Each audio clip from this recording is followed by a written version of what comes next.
Even people who don't like Donald Trump are wondering what's going on with DA Alvin Bragg over in New York City. He's the same guy who charges bodega owners for self-defense, or bodega if you're a Biden. I think that's how she said it. The same guy who lets gang members, literal gang members, attack police officers and get out on bail, has brought a case so weak against Donald Trump that even the Trump deranged are asking questions. Because remember, these cases, they only look strong when looked at in the aggregate. When the average citizen looks and sees 91 charges in 4 jurisdictions and then civil cases of every kind, it all looks bad. And that's how it's designed. It's supposed to look bad. But if you look one by one, line by line, each and every single one of those cases falls apart. And it looks like the first one to fully crumble may actually be this Stormy Daniels case set to start next month. All right, Alan, I want to get right to these legal issues. You're talking about a former president, a presidential candidate.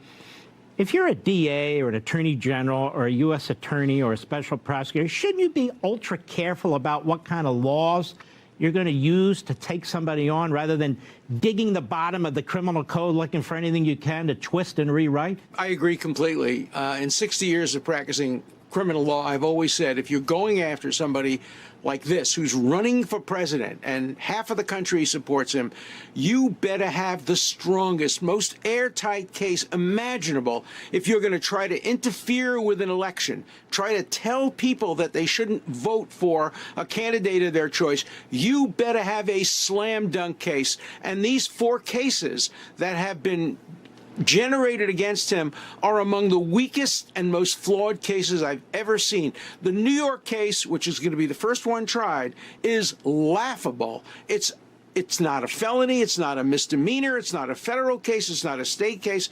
It's a completely made-up case. And now we have the case in Georgia, which is falling apart. The only criminal case that should exist in Georgia is whether or not Fannie Willis and her boyfriend should be indicted for perjury for lying to the court and lying in affidavits about the nature and the starting time of their romantic relationship. And as far as the case involving the classified material, my God, the classified material case is the same case that the special prosecutor refused to bring against the President of the United States. You can't have a double standard. You can't have classification cases brought against one person running who's the incumbent and the other person who's running who's not the incumbent. You have to have a single standard, and we don't have a single standard. So I think all of the 4 cases, every single one of the 4 cases is deeply flawed, but they're designed to influence the election. The purpose is to get down and dirty convictions like the one in New York.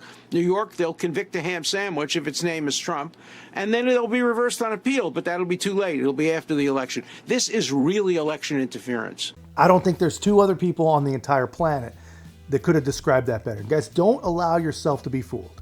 The left truly does believe that Donald Trump committed a crime, but they don't believe that he committed any of the crimes that he's been charged with. The only crime, the crime that truly offended them, was the act of becoming president and stopping Hillary Clinton from assuming her rightful place on the throne. That is his only unforgivable sin. And the longer this all draws on, all of this becomes so much more clear to people who have never seen stuff this clearly at all. So we have the liberals to thank for that. But that's just my take, guys. Let me know your thoughts in the comments. And if you haven't already, be a part of our growth. Make sure to like, comment, subscribe. Most importantly, share the channel. I'll see you in the next one.